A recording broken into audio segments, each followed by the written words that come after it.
നിയമസഭാ തെരഞ്ഞെടുപ്പ് കഴിഞ്ഞതോടുകൂടി C P എമ്മിനുള്ളിൽ പടലപ്പിണക്കങ്ങൾ, ആഭ്യന്തര കലഹങ്ങൾ, കലാപങ്ങൾ ഒക്കെ രൂക്ഷമായിരിക്കുകയാണ്. മുമ്പ് കേട്ടിട്ടില്ലാത്തതും E P Jayarajan, P K Sreemathi, K K Shailaja തുടങ്ങിയ സി പി എം നേതാക്കളുടെ ചില പ്രതികരണങ്ങളാണ് കഴിഞ്ഞ ദിവസങ്ങളിൽ പുറത്തേക്ക് വന്നത്. കെ കെ രാഗേഷും എം വി ഗോവിന്ദനും ഒക്കെ ചിലതിന് മറുപടി നൽകിയിട്ടുണ്ട്. പിണറായി വിജയൻ മറ്റു ചില കാര്യങ്ങൾ പറയുന്നു. സത്യത്തിൽ സി പി എം എന്ന് പറയുന്നത് രണ്ട് കഷ്ടമായി കേരളത്തിൽ പിളർന്നു മാറി. ഔദ്യോഗികമായി അംഗീകരിക്കപ്പെട്ടിട്ടില്ലെങ്കിലും ഇങ്ങനെയാണ് പാർട്ടിയെ മനസ്സിലാക്കുന്നവർ, പാർട്ടിയെ സ്നേഹിക്കുന്നവർ, പാർട്ടിയുടെ അനുയായികൾ പോലും കരുതുന്നത്. അതായത് എം വി ഗോവിന്ദൻ ആ സ്ഥാനത്തിരിക്കാൻ യോഗ്യനല്ല എന്ന് പലരും പലവട്ടം പറയുകയും ചെയ്തു. അപ്പോൾ പാർട്ടിക്ക് ഇനി പുതിയ സെക്രട്ടറിയും ഉണ്ടാകും. എ പി അഹമ്മദ് മാഷുണ്ട്, പിയേഴ്സൺ മാഷുണ്ട്. എങ്ങനെ കാണാം സി പി എമ്മിനുള്ളിൽ ഇപ്പോൾ നടന്നുകൊണ്ടിരിക്കുന്ന ഈ പ്രശ്നങ്ങളെ നോക്കിക്കാണാൻ? അല്ല, ഇത് സി പി എമ്മിനെ സംബന്ധിച്ചിടത്തോളം ഗുരുതരമായിട്ടുള്ള പ്രതിസന്ധിയുടെ കാലം എന്ന് വ്യക്തമാക്കപ്പെടുന്ന വർത്തമാനങ്ങളാണ്. കാരണം ഇതിനേക്കാളൊക്കെ വലിയ തോൽവികൾ സി പി എം നേരത്തെ ഏറ്റുവാങ്ങിയിട്ടുണ്ട്. പക്ഷെ അന്നൊന്നും ഇതേപോലെ ആയിരുന്നില്ല ആളുകൾ പ്രതികരിച്ചിരുന്നത്. എന്നുവെച്ചാൽ പാർട്ടിയുടെ നേതാക്കൾ പ്രതികരിച്ചിരുന്നത് ഇങ്ങനെ ആയിരുന്നില്ല. ഇന്ന് എന്തുകൊണ്ട് എന്ന് ചോദിച്ചാൽ അതിന് വളരെ കൃത്യമായ കാരണം നമുക്ക് പറയാം. കഴിഞ്ഞ 10 വർഷക്കാലത്തെ ഒരു ഭരണത്ത് സംഭവിച്ച ദുരന്തമാണ് ഇന്ന് ഈ പൊട്ടിത്തെറികൾക്ക് കാരണമായെന്നാണ് ഞാൻ വിലയിരുത്തുന്നത്. കാരണം നമ്മൾ പുറത്തിരുന്ന് പറഞ്ഞിരുന്ന കാര്യങ്ങൾ ഇപ്പോൾ നേതാക്കൾ അകത്തിരുന്ന് പറയുന്നു എന്ന് മാത്രമേ ഉള്ളൂ. കഴിഞ്ഞ 10 കൊല്ലക്കാലത്തെ പ്രത്യേകത എന്തായിരുന്നു? കഴിഞ്ഞ 10 കൊല്ലക്കാലത്തെ പ്രത്യേകത പാർട്ടി എന്ന് പറയുന്ന ഒരു സംവിധാനം കേരളത്തിനകത്തുണ്ടായിരുന്നു. പാർട്ടിക്ക് പകരം കേരളത്തിലുണ്ടായിരുന്നത് സർക്കാരായിരുന്നു. ആ സർക്കാരിൻ്റെ നേതാവ് എന്ന് പറഞ്ഞാൽ പിണറായി വിജയനാണ്. അങ്ങനെ പിണറായി വിജയൻ പറയുന്നത് മാത്രം പറയുന്ന ഒരു സംവിധാനമായിട്ട് കേരളത്തിലെ പാർട്ടി മാറി. അപ്പോൾ പാർട്ടി എന്ന് പറയുന്നത് മരിച്ചുകൊണ്ടിരിക്കുകയായിരുന്നു. പാർട്ടി മരിച്ചുകൊണ്ടിരിക്കുന്നത് ഈ നേതാക്കൾക്കൊക്കെ അറിയാമായിരുന്നതാണ്. പക്ഷെ അവരാരും അത് സംസാരിക്കാൻ തയ്യാറായിരുന്നില്ല. കാരണം അവർക്ക് പിണറായി വിജയനെ ഭയമായിരുന്നു, അല്ലെങ്കിൽ അധികാരത്തെ ഭയമായിരുന്നു. പിണറായി വിജയനെ ഭയമാണ് എന്ന് പറഞ്ഞാൽ എന്താണ് ഇപ്പോൾ പിണറായി വിജയനെ ഭയക്കാത്തതെന്ന് വേണമെങ്കിൽ ചോദിക്കാം. അപ്പം അതിനുള്ള ഉത്തരം ഇപ്പോൾ പിണറായിക്ക് അധികാരമില്ല. അപ്പോൾ അധികാരത്തെ ഭയപ്പെടുകയാണ്. അധികാരത്തെ ഭയപ്പെടുന്നവർ കമ്മ്യൂണിസ്റ്റുകാരല്ല.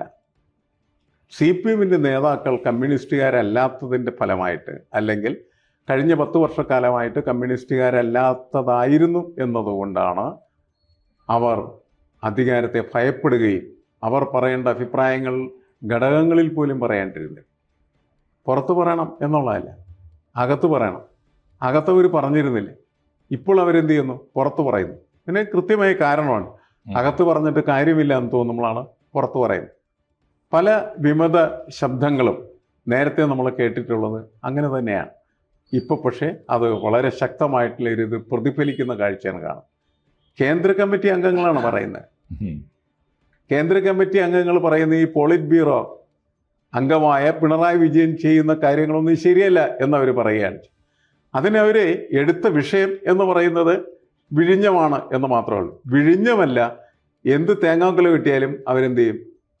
ഇങ്ങനെ സംസാരിക്കുമെന്നാണ് ഞാൻ കണക്കാക്കുന്നത്. കാരണം അവർക്ക് പിണറായി വിജയനെതിരെ സംസാരിക്കാനായിട്ട് വിഷയം വേണം എന്നുള്ളതാണ് പ്രധാനപ്പെട്ട കാര്യം. കാരണം കഴിഞ്ഞ 10 വർഷക്കാലമായിട്ട് അവരടക്കി വെച്ചിരുന്നതായിട്ടുള്ള വെറുപ്പ്, വികാരം അതവർ പ്രകടമാക്കുന്ന കാഴ്ചയാണ് നമ്മൾ കണ്ടുകൊണ്ടിരിക്കുന്നത്. മറ്റൊന്നും അതിൻ്റെ അകത്തില്ല. അന്ന് വെച്ചാൽ പാർട്ടി വളരെ ശക്തമായിട്ടുള്ള രീതിയിൽ ഒരു പിളർന്ന അവസ്ഥയിലെത്തുന്നു. ഇത് പിളർപ്പിലേക്ക് പോകുമെന്ന് വെച്ചാൽ അങ്ങനെയൊന്നും സംഭവിക്കാൻ പോകുന്നില്ല. കാരണം അങ്ങനെ സംഭവിക്കാനുള്ള ശേഷി പോലും ആ പാർട്ടിക്ക് ഇപ്പം ഇല്ല. പിളരണമെങ്കിൽ ഒരു ശേഷിയൊക്കെ വേണം. ആ ശേഷി പോലും ഇതിനില്ലാത്ത സ്ഥിതിയാണ് നിലവിലുള്ളത്. കാരണം അണികളൊക്കെ ഇത് വളരെയധികം കൃത്യമായിട്ട് മനസ്സിലാക്കുകയും അതിനോട് പ്രതികരിക്കുകയും അവരുടെ അഭിപ്രായ പ്രകടനങ്ങളൊക്കെ അവർ ലോക്കൽ കമ്മിറ്റിയിലും അതേപോലെ ഏരിയ കമ്മിറ്റിയിലും ജില്ലാ കമ്മിറ്റിയിലും ഒക്കെ അവർ പറഞ്ഞു കഴിഞ്ഞാണ്. എന്നിട്ടും ഇതൊക്കെ ഇങ്ങനെ പോകുമ്പോൾ അവരെന്ത് ഇപ്പോൾ ചെയ്യണം? പണ്ടങ്ങനെയല്ല. പണ്ട് നമുക്കൊരു വലിയ പ്രത്യാശയൊക്കെയാണ്, നന്നാവും അല്ലെങ്കിൽ നന്നാക്കാം എന്നാണ്. ഇത് നന്നാവില്ല, ഇങ്ങനെ ആവട്ടെ എന്നുള്ള രീതിയിൽ കാണുമ്പോൾ ഇതിനു വേണ്ടി പോരടിക്കാനായിട്ട് ആരും തന്നെ ഇറങ്ങിത്തിരിക്കാത്തൊരു സാഹചര്യം. എന്നുവെച്ചാൽ അവർ കൂടി ഈ യാഥാർത്ഥ്യം മനസ്സിലാക്കി അവരതിനോട് പൊരുത്തപ്പെട്ട് അവരവരുടെ രീതിയിൽ പ്രവർത്തിക്കുമ്പോൾ പാർട്ടി, കമ്മ്യൂണിസ്റ്റ് പാർട്ടി അങ്ങനെയല്ല പ്രവർത്തിക്കേണ്ടത്. കമ്മ്യൂണിസ്റ്റ് പാർട്ടി ഒരു തീരുമാനം എടുക്കും, ആ തീരുമാനം എല്ലാവരും കൂടി നടപ്പിലാക്കും. അതുകൊണ്ടാണല്ലോ അതിൻ്റെ കേന്ദ്രീകൃത ജനാധിപത്യ സംവിധാനം എന്നുള്ള വിശേഷണം കൂടെ ഇപ്പോൾ അതങ്ങ് പൂർണ്ണമായിട്ടും നഷ്ടപ്പെട്ട് കഴിഞ്ഞു. കാരണം കേന്ദ്രീകരണം എന്ന് പറയുന്നത് ഏകാധിപത്യമായി മാറിക്കഴിഞ്ഞപ്പോൾ മറ്റുള്ള ശബ്ദങ്ങളൊക്കെ നിലച്ചുപോയി. ആ ശബ്ദങ്ങൾക്കൊന്നും പ്രസക്തിയില്ല. ഞാൻ പലവട്ടം ചാനൽ ചർച്ചകളിലൊക്കെ തന്നെ ചോദിച്ചിട്ടുള്ളതാണ്, പാർട്ടിയുടെ ശബ്ദം എവിടെ, പാർട്ടി എവിടെ എന്നുള്ളത്. ശരിയാണ്. പാർട്ടി പോയി. അപ്പോൾ ഇപ്പോൾ ഇങ്ങനെയുള്ള സംഭവങ്ങളുണ്ടാകും. നേതാവ് ശക്തനായിരുന്നപ്പോൾ ഈ പറയുന്ന ശ്രീമതി ആയിക്കോട്ടെ, ശൈലജ ആയിക്കോട്ടെ, ജയരാജൻ ആയിക്കോട്ടെ, ഇവരൊക്കെ സ്വന്തം താല്പര്യങ്ങൾക്ക് വേണ്ടി എല്ലാം മിണ്ടാതിരുന്ന് അവരുടേതായ കാര്യങ്ങൾ നേടിയെടുത്തിരുന്നു. ഇപ്പോൾ നേതാവ് ദുർബലനായപ്പോൾ ശക്തമായിട്ടുള്ള പ്രതികരണമായിട്ട് വരുന്നു. അങ്ങനെയും കൂടി വായിച്ചെടുക്കണ്ടേ ഇതിനെ? തീർച്ചയായിട്ടും ഇതിൽ കഴിഞ്ഞ കുറേ കാലമായിട്ട് CPM-ന്റെ ഈ തകർച്ച, അതിൻ്റെ ഒരു യാത്ര നമ്മൾ കണ്ടുകൊണ്ടിരുന്നതാണ്. അത് സംഭവിക്കുന്നത് 2-3 ഘടകങ്ങൾ ചേർന്നാണ്. ഒന്ന്, ഈ പാർട്ടി പിടിച്ചെടുക്കാൻ 2 കാര്യങ്ങൾ. പാർട്ടി പിടിച്ചെടുക്കാൻ ഒരു അധോലോകത്തിൻ്റെ ആവശ്യമുണ്ടായിരുന്നു. ആ അധോലോകത്തിനെ പോറ്റാൻ മൂലധന ആവശ്യമുണ്ടായിരുന്നു. അപ്പോൾ മൂലധന ശക്തികളും അധോലോക ശക്തികളും ചേർന്നുണ്ടാക്കിയ ഒരു പാർട്ടി സംവിധാനത്തെയാണ് മാനിപ്പുലേറ്റ് ചെയ്ത് കയ്യിൽ വെച്ചത് പിണറായി വിജയൻ കഴിഞ്ഞ കുറേ കാലമായിട്ട്. അത് കഴിഞ്ഞിട്ട് അധികാരം വരുന്നു. അധികാരവും മൂലധന ശക്തികളും തമ്മിലുള്ള വല്ലാത്ത വീഴ്ച അത് നടത്തിക്കൊണ്ടുപോയത്. സാറ് ഇപ്പോൾ PSN സാറ് പറഞ്ഞ ഒരു വളരെ പ്രധാനപ്പെട്ട ഒരു കാര്യം, ഇപ്പോൾ പിളരാൻ പോലും കെൽപ്പില്ലാത്ത വിധം പാർട്ടി തകർന്നിരിക്കുന്നു. ഒരുപക്ഷെ പിണറായി വിജയന്റെ ഏറ്റവും വിനാശകരമായ സംഭാവന എന്താണെന്ന് ചോദിച്ചാൽ, നമ്മളിപ്പോൾ ചർച്ച ചെയ്യുന്ന കേരളത്തെ മൂലധന ശക്തികൾക്ക് തീരെഴുതി എന്നതിനേക്കാളും ഇതിന് കാവലാളായി നിൽക്കുമായിരുന്ന ഒരു പ്രസ്ഥാനമായിരുന്നു കമ്മ്യൂണിസ്റ്റ് പാർട്ടി. അതിനെ ലിക്വിഡേറ്റ് ചെയ്തു, നശിപ്പിച്ചു എന്നുള്ളതാണ്. ഞാൻ മനസ്സിലാക്കിയെടുത്തോളം CPM-ന്റെ സംസ്ഥാന കമ്മിറ്റിയിലുള്ള 87 മറ്റോ പേരുണ്ട്. അവരിൽ ആരും പിണറായി വിജയനേക്കാൾ കേമന്മാരാണ്. അവരെക്കാൾ കമ്മ്യൂണിസ്റ്റും ഇദ്ദേഹത്തെക്കാൾ കമ്മ്യൂണിസ്റ്റ് മൂല്യവും ബോധമുള്ളവരാണ്. പഠിക്കുന്നവരും പറയാൻ കഴിവുള്ളവരും മാർക്സിസം പഠിപ്പിക്കാൻ കഴിവുള്ളവരുമാണ്. താരതമ്യേന സംശുദ്ധമായ വ്യക്തിത്വമുള്ള കുറേ പേരെങ്കിലും അതിനകത്തുണ്ട്. എന്നോട് ചോദിച്ചു, ഈയിടെ ആരോ ഒരു ചർച്ചയിൽ ചോദിച്ചു, ഇപ്പോൾ പിണറായി വിജയൻ പ്രതിപക്ഷ നേതാവ് ആകാൻ പാടില്ല എന്ന് നമ്മളേതോ ചർച്ചയിൽ പറഞ്ഞപ്പോൾ പിന്നെ ആരുണ്ട്? MV ഗോവിന്ദൻ പാർട്ടി സെക്രട്ടറി ആവാൻ കൊള്ളൂല എന്ന് പറഞ്ഞാൽ പിന്നെ ആരുണ്ട്? ഞാൻ പറഞ്ഞു, ഞാൻ സിമ്പിളായിട്ടുള്ള എക്സാമ്പിൾ, ഒരു സാധാരണ മലയാളി എന്നുള്ള നിലയിൽ ഞാൻ സിമ്പിളായിട്ടുള്ള എക്സാമ്പിൾ പറയാം. 126 വോട്ടിന് ജയിച്ച ഒരാളുണ്ടല്ലോ കോൺഗ്രസിന്റെ കോട്ടയിൽ, ഈ മഹാകൊടുങ്കാറ്റിലും ഇദ്ദേഹത്തെ തോൽപ്പിച്ച്, അല്ലേ? രവീന്ദ്രനാഥ് മണലൂർ സീറ്റിൽ, അതും അവിടുത്തെ DCC പ്രസിഡന്റും MP-യും ഒക്കെ ആയിരുന്ന പ്രതാപനെ തോൽപ്പിച്ച് വന്ന ഒരാളില്ലേ? നിങ്ങൾ എന്തുകൊണ്ട് അദ്ദേഹത്തെ പരിഗണിച്ചുകൂടാ? 1. 2, നിങ്ങൾക്ക് പാർട്ടി സെക്രട്ടറി ആവാൻ എല്ലാ പരിചയവും തികഞ്ഞ ഒരാള് ഇപ്പോൾ വളരെ നിശബ്ദനായിട്ട് ആ സംസ്ഥാന കമ്മിറ്റിയിൽ ഇപ്പോഴും ഉണ്ടല്ലോ. അദ്ദേഹത്തിന്റെ പേര് സുരേഷ് കുറുപ്പ് എന്നല്ലേ? നിങ്ങൾക്ക് എന്തുകൊണ്ട് അദ്ദേഹത്തെ പാർട്ടി സെക്രട്ടറി ആക്കിയൂടെ? ഇതൊക്കെ നമുക്ക് പുറത്തു നിന്ന്, സാറ് പറഞ്ഞ ചോദ്യം ഒരു പ്രധാനപ്പെട്ട കാര്യം, ഇതൊക്കെ നമുക്ക് പുറത്തു നിന്ന് ചോദിക്കുന്നത് അതിനേക്കാൾ ശക്തമായിട്ട് ഇപ്പൊ അകത്ത് ചോദിക്കാൻ ആളുണ്ട് എന്നുള്ള. എപ്പോഴാണ്? എല്ലാം കഴിഞ്ഞിട്ടാണ്. തകരുന്നത് വരെ ചോദിച്ചത്. സാറിന് ചോദിച്ചു വളരെ പ്രധാനപ്പെട്ട കാര്യം. ക്രൂഷ്ചേവിന് പണ്ട് ചോദിച്ചില്ലേ? ക്രൂഷ്ചേവിനോട് പണ്ട് ജനങ്ങൾ ചോദിച്ചില്ലേ, അല്ല ഇതൊക്കെ സ്റ്റാലിൻ കാട്ടിക്കൂട്ടിയപ്പോ അങ്ങ് എന്തെടുക്കായിരുന്നു എന്ന് ചോദിച്ചില്ലേ? അങ്ങനത്തെ അപ്പോ ആരാ ചോദിച്ചു അല്ല, അപ്പോ ആരും മിണ്ടുന്നില്ല. ഇത് തന്നെ ഞാൻ അന്ന് ചോദിച്ചിരുന്നെങ്കിൽ ഞാനില്ല എന്നാണ് അതിന്റെ ഉത്തരം. ഇത് തന്നെയാണ് സംഭവിക്കുന്നത്. ഈ മൂലധന ശക്തികളുമായിട്ടുള്ള ബന്ധം തന്നെയാണ് പോളിറ്റ് ബ്യൂറോക്ക് ഉള്ളത്. എല്ലാവർക്കും അറിയാവുന്ന ഒരു പരമമായ രഹസ്യം എന്താണ്? ആരാണ് പോളിറ്റ് ബ്യൂറോയുടെ മുതലാളി? പോളിറ്റ് ബ്യൂറോയെ ആരാണ് പോറ്റിയിരുന്നത്? ഡൽഹി പോലൊരു ആസ്ഥാനത്ത് ഇന്ത്യ മുഴുവൻ പ്രവർത്തിക്കുന്ന ഒരു സംഘടനാ സംവിധാനത്തെ പോറ്റാൻ ചെറിയ ചെലവല്ല. അത് പോറ്റിയിരുന്നത് എവിടെയാണോ CPM-ന് അധികാരമുള്ളത് ആ സംസ്ഥാനം കൊടുത്തിരുന്ന വരുമാനമാണ്. അത് ബംഗാൾ ആദ്യം പോയി, ത്രിപുര പിന്നെ പോയി, അവസാനം കൊടുത്തിരുന്നത് സത്യം പറഞ്ഞാൽ കഴിഞ്ഞ 10 കൊല്ലമായിട്ട് പിണറായി വിജയൻ കൊടുത്തിരുന്ന കപ്പം, അല്ലെങ്കിൽ പിണറായി വിജയന്റെ ഒരു പോറ്റു ശക്തിയായിരുന്നല്ലോ. ഇപ്പോ എന്താണ് അവർക്ക് പിണറായി വിജയനെ ചോദ്യം ചെയ്യാൻ പറ്റുന്നത്? ഇപ്പൊ പിണറായി വിജയന്റെ ശമ്പളം പറ്റുന്നില്ല, പിണറായി വിജയന് കൊടുക്കാൻ കെൽപ്പില്ലാത്തൊരവസ്ഥ വന്നിട്ടുണ്ട്. ഇതാണ് സാഹചര്യം. ഈ സാഹചര്യത്തിൽ ഇപ്പോൾ വന്നിരിക്കുന്നത് എനിക്ക് തോന്നുന്നു ആദ്യത്തെ തകർച്ച പൂർണ്ണ. എനിക്ക് തോന്നുന്നു ഈ ഇരുമ്പു മറ കൊണ്ട് ഈ അധോലോകത്തിന്റെ പിൻബലത്തിൽ കമ്മ്യൂണിസ്റ്റ് പാർട്ടി പോലൊരു പാർട്ടി വളർത്തിയെടുത്താൽ, ജനാധിപത്യ മൂല്യങ്ങൾ പൂർണ്ണമായി തകർത്തു കഴിഞ്ഞാൽ പിന്നെ എവിടെയാണെന്നറിയാം, ഏറ്റവും വലിയ ഇരുമ്പുമറ ആദ്യം തകരും. അതാണ് ഇപ്പോൾ കണ്ണൂരിൽ സംഭവിച്ചത്. പണ്ടായിരുന്നെങ്കിൽ കണ്ണൂരിലെ പാർട്ടി സെക്രട്ടേറിയറ്റിൽ നിന്ന് ഒരാൾ ഇറങ്ങി വന്നിട്ട് UDF-ന്റെ പിന്തുണയോടെ നോമിനേഷൻ കൊടുക്കാൻ തയ്യാറാവും. പ്രാണനിൽ കൊതിയുള്ള ഒരാളും പോകില്ല. ഇപ്പൊ ആർക്കും ആരെയും പേടിയില്ലാത്ത അവസ്ഥ വന്നു. ഇപ്പൊ അവരെക്കുറിച്ച് എന്താ പറയുന്നത്? 2 വിമതന്മാർ ജയിച്ചല്ലോ, തളിപ്പറമ്പിലും പയ്യന്നൂരിലും. അവരെക്കുറിച്ച് സാക്ഷാൽ MV ഗോവിന്ദൻ എന്താ പറയുന്നത്? MV ഗോവിന്ദനല്ല, ജയരാജൻ, അവിടുത്തെ MV ജയരാജൻ പറയണത് അവരോടൊക്കെ സംസാരിക്കണം, അവരെ നമ്മൾ ചേർത്ത് പിടിക്കണം, അവർ വിമതന്മാരായി പോയി എന്നതുകൊണ്ട് അവരെ നമ്മൾ തള്ളിക്കളയാൻ പാടില്ല എന്നാ. ഉടനെ MV ഗോവിന്ദൻ തിരിച്ചടിച്ചു. അത് പാർട്ടി നയമല്ല, നിലപാടല്ല എന്ന് പറഞ്ഞാൽ M V Jayarajan M V ഗോവിന്ദനെതിരായി തിരിഞ്ഞു എന്നുള്ളതാണ് ആദ്യത്തേത്. രണ്ടാമത്തെ പ്രധാനപ്പെട്ട ഒരു കാഴ്ച നമ്മൾ കണ്ടത് ഈ വിഴിഞ്ഞം പോർട്ടിന്റെ കാര്യത്തിൽ ആവശ്യമില്ലാത്ത രാജ്യത്തിന്റെ പൊതു പ്രശ്നങ്ങളിൽ ആവശ്യമില്ലാത്ത രാഷ്ട്രീയം കൊണ്ടുവരുന്നു എന്ന് പറഞ്ഞിട്ട് രംഗത്ത് വന്നത് EP ജയരാജനാണ്. അപ്പൊ എവിടെ എല്ലാം കണ്ണൂരിന്നാണ്. അപ്പോഴാണ് നമ്മൾ കെ കെ രാഗേഷ് ഇവരെ മാറ്റിയത് ശരിയായില്ല എന്ന് പറഞ്ഞുകൊണ്ട് സതീശനെതിരായിട്ട്, സതീശനും അദാനിയുമായുള്ള ബന്ധം അതിന് വിഘാതമായി നിൽക്കും എന്നതുകൊണ്ടാണ് ദിവ്യ എസ് അയ്യരെ മാറ്റി എന്ന് പറഞ്ഞു. അതിന് ആദ്യം മറുപടി പറയുന്ന ആരാന്നറിയോ? സാറ് പറഞ്ഞ പോലെ മിണ്ടാൻ കെൽപ്പില്ലാതെ ഓച്ചാനിച്ച് നിന്നിരുന്ന കെ ശൈലജ ടീച്ചറെ പോലുള്ള വലിയ ശുദ്ധമായ ഇമേജുള്ള ടീച്ചറമ്മയാണ് ആദ്യം മറുപടി പറഞ്ഞത്. അതൊക്കെ അനാവശ്യമായ തർക്കമാണ്. ഒരു ഗവൺമെന്റ് വന്നാൽ അവരുടെ ഇഷ്ടത്തിന് ഉദ്യോഗസ്ഥന്മാരെയൊക്കെ മാറ്റും. നമ്മൾ മാറ്റിയിട്ടില്ലേ? ന്യായമായ ചോദ്യമല്ലേ? നമുക്ക് പറ്റുന്നവരല്ലേ നമ്മൾ അധികാര സ്ഥാനത്ത് വെക്കുക, ഉത്തരവാദപ്പെട്ട സ്ഥാനത്ത്. അത് പിണറായി വെച്ചതും അതുകൊണ്ടാണ്. ദിവ്യ എസ് അയ്യരെ വെച്ചതിനും താല്പര്യങ്ങൾ ഉണ്ടാവാം. അപ്പോ കെ ശൈലജ ടീച്ചർ അപ്പോ ഈ ചോദ്യം, അടുത്ത ചോദ്യം മൈക്ക് ചെല്ലുന്നത് പിന്നെ ശ്രീമതി ടീച്ചർ നേരെയാണ്.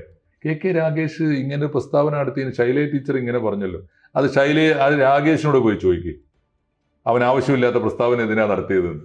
ഞാൻ ഇങ്ങനെ കാര്യങ്ങൾ പോവുകയാണ്. അത് മാത്രമല്ല, പാർട്ടിയുടെ നയം പറയേണ്ടത് ജില്ലാ സെക്രട്ടറി അല്ല. അതാണ് എന്റെ കാര്യം. പാർട്ടി സംവിധാനത്തെ കുറിച്ച് അറിയാവുന്ന ആർക്കും അറിയാം. അത് സംസ്ഥാന സെക്രട്ടറിയാണ്. ഇത് അവസാനിപ്പിക്കുമ്പോൾ സാറ് പറഞ്ഞൊരു കാര്യം വളരെ ശരിയാണ്. വേണമെങ്കിൽ ആശയപരമായ കാരണങ്ങളാൽ ഒരു പാർട്ടി ഇത്രയും കാലം നശിപ്പിച്ച ശക്തിയെ തിരിച്ചറിഞ്ഞിട്ട് അയാളെ വ്യാപകമായി വളഞ്ഞിട്ട് ആക്രമിക്കുന്ന ഒരു സാഹചര്യത്തിൽ വേണമെങ്കിൽ അദ്ദേഹത്തെ പുറന്തള്ളാനോ പാർട്ടി ആശയപരമായ ഒരു തലത്തിൽ ശക്തിപ്പെടുത്തിയിട്ട് ഒരു ഗ്രൂപ്പ് ഉണ്ടാക്കിയെടുത്തിട്ട് പിളരാനോ ഒക്കെ പറ്റിയ സാഹചര്യമുണ്ട്. പക്ഷെ കെൽപ്പില്ല. പിളരാൻ പോലും കെൽപ്പില്ലാത്ത വിധം ദയനീയമായി നിൽക്കുന്നു എന്നതാണ് CPM-ന്റെ ഇപ്പോഴത്തെ ഒരു അവസ്ഥ. സത്യത്തിൽ അത് ആത്യന്തികമായി കേരളത്തിന്റെ കേരളം വളർന്നെത്തിയ ഇത്രയും കാലത്തെ ഒരു വലിയ സാമൂഹ്യ വളർച്ചയ്ക്ക് തന്നെ വലിയൊരു വിഘാതമാണ്. CPM സമ്പൂർണ്ണമായി തകരുന്നു എന്ന് പറയുന്നത്. അങ്ങനെ ഇതിലൊരു തിരിച്ചുവരവ് ഉണ്ടാവണമെങ്കിൽ എന്താണ് ചെയ്യേണ്ടത്? അതിന് ഇത്ര ചെയ്യേണ്ട ആവശ്യമുള്ളൂ. പാർട്ടി സംവിധാനം ഒരു ധാർമ്മികത പുറത്താണ്, പൊളിറ്റിക്കൽ ആയിട്ടുള്ളൊരു ധാർമ്മികത അല്ലേ? ആ ചർച്ച അതിൻ്റെ പുറത്താണ് പാർട്ടി നിലനിന്നിരുന്നത്. പാർട്ടിയുടെ ശക്തി അതായിരുന്നു. പാർട്ടി പല തെരഞ്ഞെടുപ്പിലും തോൽക്കുകയും വീണ്ടും തിരിച്ചു വരികയൊക്കെ ചെയ്ത് ആ ധാർമ്മികയുടെ ബലത്തിലാണ്. ആ ധാർമ്മികത നഷ്ടപ്പെടുത്തി കഴിഞ്ഞാൽ അതുകൊണ്ടാണ് പിളരാൻ ശേഷി ഇല്ലാതാവുന്നത്. ധാർമ്മികത ഉണ്ടായിരുന്നെങ്കിൽ ഇത് പിളരാനുള്ള ശേഷി ഉണ്ടാവും. പിന്നെ ഒരു വലിയ അപകടം കൂടി ഉണ്ട് സാർ. ഈ തെരഞ്ഞെടുപ്പിൽ ഇടതുപക്ഷത്തിനെ തോൽപ്പിച്ചത് എതിരാളികളല്ല. VD സതീശൻ നയിച്ച UDF-ന് മെറിറ്റ് കൊണ്ട് പിണറായി വിജയന്റെ 10 വർഷത്തെ ഭരണത്തിന്റെ മികവിനെ കവച്ചു വെക്കാൻ ഒന്നും ഉണ്ടായിരുന്നില്ല കയ്യിൽ. വട്ടപൂജയായിരുന്നല്ലോ. അപ്പോൾ ആരാ തോൽപ്പിച്ചത് അക്ഷരാർത്ഥത്തിൽ ഇടതുപക്ഷത്തെ തോൽപ്പിച്ചത് ഇടതുപക്ഷ മൂല്യബോധമുള്ള അണികളാണ്. അങ്ങനെയാണെങ്കിൽ അതേ മുഖം പിണറായി വിജയനും MV ഗോവിന്ദനും ഒക്കെ അള്ളിപ്പിടിച്ചിരിക്കുന്ന ഒരു പുതിയ സാഹചര്യത്തിൽ ഒരു മാറ്റവും വരാതെ, ഒപ്പം ഈ പറഞ്ഞ രാഷ്ട്രീയ സംസ്കാരം CPM-ൽ മാറുകയില്ല എന്ന് ഉറപ്പിക്കുന്ന ജനം ഇവരെ വീണ്ടും തിരിച്ചു കൊണ്ടുവരുമെന്ന് കരുതാൻ പറ്റുമോ? ഇല്ല, സാധ്യതയില്ല. ഒരു കാര്യം കൂടി ഞാൻ സാറിനോട് സാർ അത് അതിനോട് കമന്റ് ചെയ്ത് അവസാനിപ്പിക്കാം ചർച്ച. എനിക്ക് തോന്നുന്നത് ലോകത്തിൽ ഇതുപോലെ ഏറ്റവും സംഘടിതമായി നിന്ന പാർട്ടികളൊക്കെ കമ്മ്യൂണിസ്റ്റ് സ്വഭാവമുള്ള, ഇടതുപക്ഷ സ്വഭാവമുള്ള, സോഷ്യലിസ്റ്റ് സ്വഭാവമുള്ള സംഘടനകളും അവർ ഭരിച്ചിരുന്ന ഗവൺമെന്റുകളും ഒക്കെ തകർന്നതിൻ്റെ ചരിത്രം നോക്കുമ്പോൾ, ഉദാഹരണങ്ങളിലേക്കൊന്നും ഞാൻ പോകുന്നില്ല, ഒരു കാര്യം നമുക്ക് ബോധ്യം വരുന്നത്, ഇത് കുളിപ്പിച്ച് കഴുകിയെടുത്ത് നന്നാക്കുന്ന ഒരു രീതി, അങ്ങനെ നന്നായി വന്ന ഒരു ചരിത്രം ലോകത്തില്ല. മറിച്ച് ഒരു സമ്പൂർണമായ തകർച്ചയ്ക്ക് ശേഷം ഇനി ഒരു പ്രതീക്ഷയ്ക്കും വകയില്ലാത്തിടത്ത് നിന്ന് ഒരു രാഷ്ട്രീയ സംസ്കാരം ചെറുതായി വളർന്നു വരാനേ സാധ്യതയുള്ളൂ. അതുകൊണ്ട് നിലവിലുള്ള CPM-നെ നന്നാക്കി കളയാം എന്ന് ആരെങ്കിലും വിചാരിക്കുന്നുണ്ടെങ്കിൽ അതും അബദ്ധമായിരിക്കും എന്നാണ് എനിക്ക് തോന്നുന്നത്. എനിക്ക് തോന്നുന്നു ഞാനല്ല, അത് ആധികാരികമായിട്ട് പറയാൻ പിയേഴ്സൺ സാറാണ് നല്ലത്. അല്ലാതെ നന്നാവില്ല എന്ന് തിരിച്ചറിഞ്ഞതുകൊണ്ടാണല്ലോ ഇവരെ തോൽപ്പിച്ചത്. ഇവരെ നന്നാക്കാൻ പറ്റില്ല. നന്നാക്കാൻ പറ്റാത്തത് അത് മാറ്റുക എന്ന് മാത്രമേ ഉള്ളൂ.